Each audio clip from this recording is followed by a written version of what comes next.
Así comenzamos con el primer tema, de la materia, que es el intervalo, es decir, ¿sí? Bueno, vamos a ir viendo la clasificación, primero el concepto, la interpretación, la representación, los tipos de intervalos, eh, como un concepto previo en el análisis matemático que nos hace falta saber. Les voy a mostrar en la... Creo que tenemos acá. Bueno, tenemos estas diapositivas que, bueno, que han sido generadas con la inteligencia artificial, como les decía, en base al material y al video, ha tomado bastante de lo que trabajamos ya anteriormente. Bueno, ahí está con ustedes representado gráficamente el intervalo. Eso que les decía, lo gráfico, lo geométrico, lo algebraico y lo numérico. Bueno, eso es un intervalo. ¿Qué podríamos decir que es un intervalo? Bueno, ahí de fondo, digamos, lo principal es una recta numérica, sería, ¿no? Lo que está ahí en la línea azul. Y el intervalo que está resaltado, la línea más gruesa, eso sería, podríamos decir, un tramo de la recta numérica, ¿sí? Segmento puede ser, ¿sí? Es un segmento eh, de la recta numérica. Entonces podemos empezar a asociar eso, de que dentro de la recta numérica, que no tiene ni principio ni fin, podemos definir, bueno, tramos, y cada uno de esos tramos se los llama intervalos. ¿Sí? Bueno, para eso primero por ahí hablamos de la recta numérica. La recta numérica sirve para representar el conjunto de números reales. Eso ustedes ya lo saben. Eh, Este sería el conjunto de los números reales que se compone de otros conjuntos, de subconjuntos, ¿sí? Que arrancamos de lo que eran los naturales, después vienen los enteros, o sea que serían los naturales con su opuesto negativo, después están los racionales, los Q son los racionales, ¿no? Q viene de quotient, que es de cociente, ¿no? Por eso en inglés. Eh, y después está el conjunto de los números imaginarios, ¿sí? Bueno, todo eso hace a lo que sean los números reales, ¿sí? Ahí están los naturales, el 1, el 2, el 3, los enteros que incluyen 0 y los negativos, los racionales, ¿por qué tiene que ser de cociente? Porque son expresables como la división entre dos números. Un tercio, dos quintos, o 1 dividido 3, 2 dividido 5, esos son los racionales. Ahí están los irracionales, entonces no eran los imaginarios, sino los irracionales, los que no son expresados como fracción y que se caracteriza porque tienen infinitas cifras decimales no periódicas, ¿sí? El número pi, por ejemplo, es irracional, 3,14, 1592, y ahí ya no me acuerdo más, pero sigue infinitas cifras decimales no periódicas. Raíz de 5, otro ejemplo. Bueno, ese es el conjunto de los números reales y todos ellos juntos, digamos, forman el conjunto de los números reales. Bueno, lo que les decía, primero tenemos que recordar eso, que el conjunto de los números reales es estrictamente ordenado. O sea que si A es menor que B, A va a estar a la izquierda de B en la recta numérica, ¿sí? Eso es lo que dice acá. Si un punto A está a la izquierda de B en la recta numérica, entonces quiere decir que A es menor que B, ¿sí? Bueno, podemos hacer una comprobación analítica, restamos y vamos a ver que 7,5 menos 7,4 es 0,1. O sea, la diferencia desde el mayor menos el menor, la diferencia siempre es positiva, ¿sí? Por eso es que 7,4 es menor a 7,5. Bueno, nosotros necesitamos esos dos números, un valor A y un valor B, y que A sea menor que B, ¿sí? Bueno, ahí tenéis una definición de intervalo. Un subconjunto continuo de infinitos números reales comprendido entre dos valores, ¿sí? Donde el primer valor es estrictamente menor que el segundo, o sea, A es menor que B, ¿sí? El menor valor se le llama extremo inferior del intervalo, o cota inferior también se le dice. y el valor más grande es el extremo superior o cota superior, ¿sí? Es el mayor valor. La diferencia B menos A es la amplitud del intervalo, ¿sí? Entonces, supónganse acá tenemos, si este es el 0, acá sería 1, acá supongamos 2, y acá tendríamos menos 1, menos 2. Entonces, B menos A si yo resto el mayor menos el menor, eso me da la amplitud que tiene el intervalo, el tamaño del intervalo. ¿Sí? En este caso, 2 menos menos 2 se hace 2 más 2, 4. O sea, la amplitud del intervalo es 4. ¿Sí? Eso para que sepan cómo se calcula la amplitud del intervalo. La cota superior menos la cota inferior. Bueno, esto es lo que les decía de las tres formas que podemos hablar de representación o definir intervalos. Una es la representación gráfica, como veníamos viendo. Esto es lo que les hablaba, el mismo objeto matemático expresado en tres dimensiones distintas. Lo gráfico,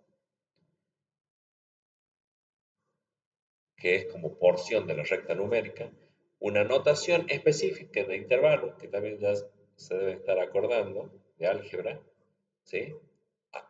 Puede ser con A y B, siempre va el límite inferior primero, el límite superior a la derecha, como segundo elemento, digamos, componente, y pueden ir acompañados de corchete o de paréntesis, ¿sí? ¿Se acuerdan cuál era la diferencia? Acá está, porque ahí está, esto tiene que ver con esto.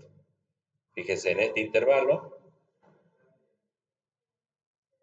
cerrado en A, o sea que lo incluye a A, y es abierto en B, o sea, no lo incluye al valor. B no pertenece al intervalo, el valor B no pertenece. Bien.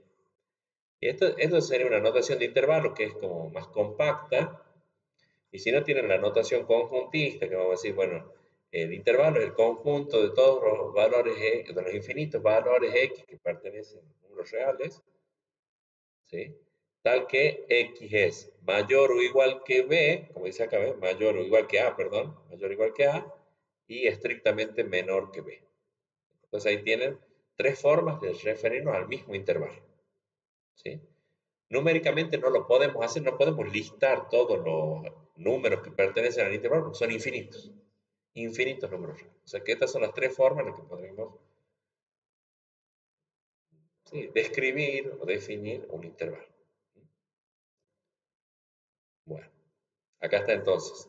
El punto sólido quiere decir que ese valor está incluido y si está sin rellenar el círculo, entonces no está incluido, ¿sí? Cuando está incluido van a tener que utilizar corchetes, ya sea si está incluido el de la izquierda, el de la derecha o ambos extremos. Y en la notación conjuntista tenemos que hablar de menor o igual o mayor o igual. Digamos, el corchete tiene que ver con la igualdad, que admite la igualdad, ¿sí? Y el paréntesis es una desigualdad estricta, tiene que ser sí o sí menor o sí mayor que un determinado valor, ¿sí? Entonces, en este caso, el valor extremo pertenece al intervalo, ya sea que lo veamos visualmente, pintado, o si vemos un corchete, o si vemos un menor igual o un mayor igual, nos está diciendo que ese valor pertenece entonces al intervalo, y cuando vemos el círculo, en lo gráfico, en la notación de intervalos paréntesis, o en la notación conjuntista de desigualdad estricta, entonces ese valor no pertenece al intervalo, ¿sí? Bueno, y acá hay un catálogo de intervalos finitos, o sea, los tipos de intervalos finitos que hay. ¿A qué se llama que sea finito el intervalo? A que tiene el extremo inferior y el extremo superior son números reales. O sea, A y B son números concretos, ¿sí? Menos 1, 3, 0, 100.000, ¿sí? Son tanto A como B, tienen valores reales específicos, ¿no? Valores numéricos concretos. Entonces, un intervalo finito sería porque tiene principio y tiene fin. Tiene principio y tiene fin, ¿sí? Finito sería porque tiene fin. Eh, bueno, el intervalo abierto es porque no incluye ninguno de los dos extremos. Ni A ni B pertenecen En la notación de intervalos lo van a tener con paréntesis A con paréntesis y AB con paréntesis. Y en la notación de conjunto va a decir los X que pertenecen a los reales, tal que X es mayor que A y es menor que B. ¿Sí? El cerrado sería que incluye, ¿no? Que está pintado, entonces incluye. Lo estamos viendo pintado ahí. Entonces, con notación de intervalo van a ir con corchetes A y B. Y acá en la desigualdad va a ser X mayor o igual que A y X menor o igual que B. ¿Sí? Y el semiabierto por la izquierda y por la derecha sería que incluye un extremo y el otro no. ¿Sí? Entonces acá lo podemos ir traduciendo, digamos. Acá no lo incluye A, entonces A lo voy a poner con paréntesis. B está incluido, bueno, lo ponemos con corchete. Y en la notación conjuntista, X tiene que ser sí o sí mayor que A y tiene que ser menor o igual que B. Y lo mismo con el semiabierto por la derecha. O sea, acá el semiabierto por la derecha quiere decir que no lo incluye a B, al extremo superior, que es el que está a la derecha. ¿Está claro eso? ¿Sí? Bueno, esta es otra cosa que ahora vienen, porque ahora vienen los intervalos infinitos. Entonces, infinito no es un número, siempre recalco esto. ¿No? Infinito no es un número, nunca se lo alcanza, nunca es que llegamos al infinito, sino que es una tendencia, o sea, hacia dónde evolucionan los valores. Entonces, en la recta numérica nos podemos ir hacia lo que es la derecha, el más infinito, que serían números tan grandes como nosotros podemos imaginar y aún más grandes. ¿Sí? Y el infinito negativo hacia la izquierda también. eh, Muy grande en valor absoluto, pero con signo negativo. ¿Sí? No se puede alcanzar, o sea, a eso vamos a que en los intervalos, cuando tenemos infinito, ya sea más infinito o menos infinito, no es un valor que se pueda alcanzar, entonces no lo podemos cerrar. Entonces, siempre es abierto hacia el más infinito o hacia el menos infinito.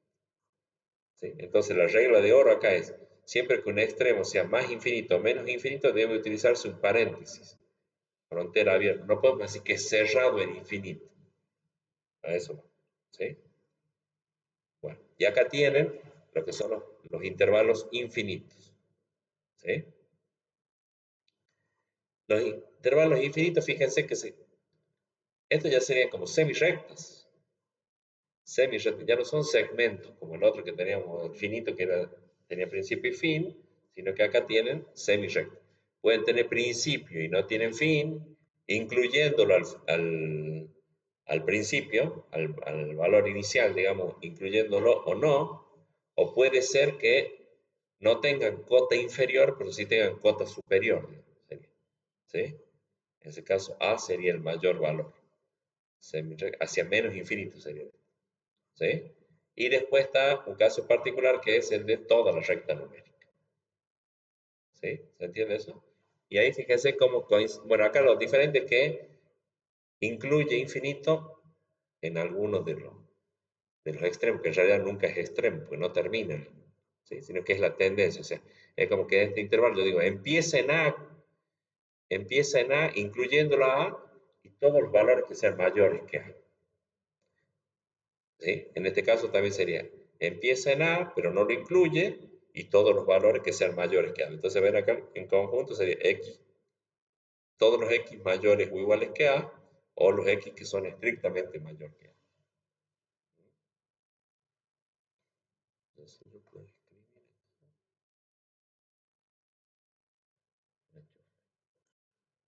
a ver si puedo ir haciendo un ejemplo acá. No, no me deja. No me deja escribir acá. No. Bueno, como para ir poniendo un ejemplo, por acá podría ser X mayor o igual que 2, por ejemplo. ¿Sí? Como vaya poniendo un... Después igual tenemos para hacer práctica. Eh, ¿Qué otra cosa? Bueno, en este estamos, en este sería menos infinito hacia la izquierda y llega hasta A, incluyéndolo a A. O sea, esto lo podemos sacar ya sea de lo gráfico, podemos plantear esto, o si tenemos esto, podemos graficarlo. La idea es que ustedes practiquen después de cualquier notación que tengan definido el intervalo, lo puedan escribir en las otras dos formas, representarlo gráficamente y escribirlo en otra notación. ¿Sí? Eh, Eso en cuanto a los intervalos. Este sería bueno, semirrecta y esta toda la recta real completa, toda la recta numérica completa, que sería menos infinito más infinito. Y cubrimos toda la recta numérica. Entonces ahí el requisito es que, el requisito algebraico, digamos, es que x sea un número real, x pertenezca a los reales. ¿Sí? ¿Estamos bien hasta ahí? ¿Sí? Bueno, acá hay ejercicios, acá están los ejemplos. ¿Sí? Entonces podríamos, bueno, acá están resueltos, pero después van a tener para resolver ustedes. ¿Cómo sería acá? Empieza en -1 y termina en 2, pero no lo incluye a 2.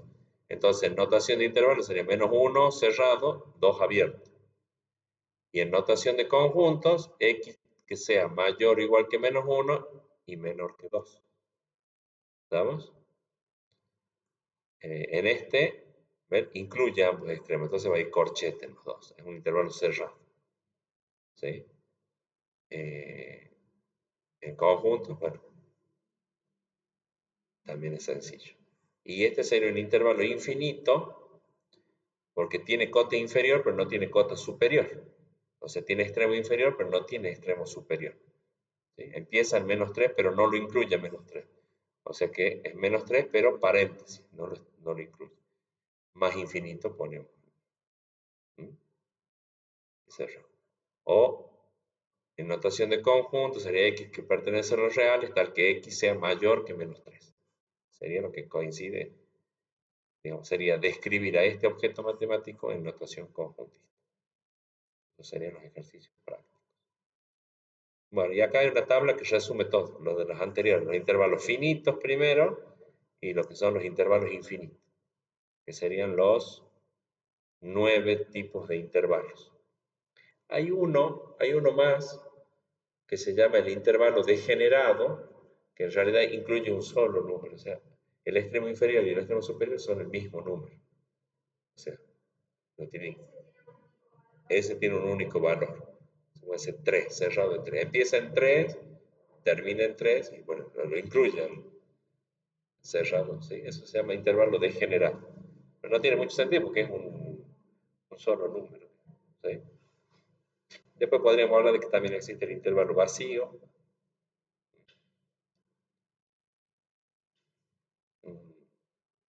Por ahí cuando hagamos intersección de conjuntos nos puede dar vacío. Nos puede dar vacío. Eh, bueno, eso sería. Pero los más comunes, digamos, serían los otros, son como casos particulares. ¿Sí? Bueno, acá está entonces eso de la operación entre conjuntos que les decía. ¿Sí? Porque si bien lo vimos los intervalos como segmentos o semirrectas dentro de la recta numérica, si lo vemos en notación de conjunto, bueno, son subconjuntos de números reales. Y con los conjuntos uno puede hacer las operaciones de unión y de intersección, por ejemplo. ¿Sí? Acá hay un ejemplo, ¿cómo sería la unión? La unión, bueno, acá tienen un intervalo, ¿no? Que va desde A hasta B, el azul, digamos. Y después tienen otro intervalo que va desde C hasta D. ¿Sí? Bueno, la unión nos daría el intervalo que empieza en A y termina en D, que es el que incluye los elementos de los dos intervalos, todos los elementos de los dos intervalos. Esa sería la unión. Y la intersección sería otro intervalo que solo incluye a los elementos que pertenecen a ambos intervalos, que en este caso serían los que están comprendidos entre C y B. ¿Estamos? Entre C y B. Pues ahí me gustó también esto, lo armó ahí, ves que este es como si fuera azul, este es amarillo. Cuando uno junta azul con amarillo sale verde. Entonces, bueno, también está, digamos, hasta inclusive, con lo que es plástica, digamos, arte. Decimos los colores primarios y cómo se combinan. ¿Sí? Una forma como de articular, vieron que siempre les van a pedir eso de articular con otros espacios. ¿Sí? Van a decir, bueno, utilizo la matemática y utilizo, por ejemplo, artículo con plástica porque estamos viendo lo de los colores. Bien. Bueno, eso en cuanto sería lo que es intervalos. ¿Sí? Creo que eh, está planteado lo principal, los tipos de que la definición de intervalo, como subconjunto de números reales comprendidos entre dos valores, digamos, ¿sí? Entre A y B. Eso sería para los intervalos finitos. ¿Sí? Puede ser incluyéndolo al extremo o no. O como semirrectas dentro de la recta numérica. ¿Sí? Conjuntos de infinitos números reales. O sea, geométricamente lo podemos ver como segmentos o semirrectas en la recta numérica y algebraicamente lo podemos ver como subconjuntos de números reales. ¿Sí? Bueno, eso nosotros vamos a utilizar en la unidad 2 cuando veamos lo que sean intervalos, ¿sí? Continuidad también después, cuando veamos límites. Ahí vamos a trabajar, vamos a hacer mención, digamos, a intervalos. ¿Sí? Y a otro concepto que vamos a ver este, en la próxima clase, que es lo de entornos. Entornos. ¿Sí? Así que, bueno, estamos con eso entonces.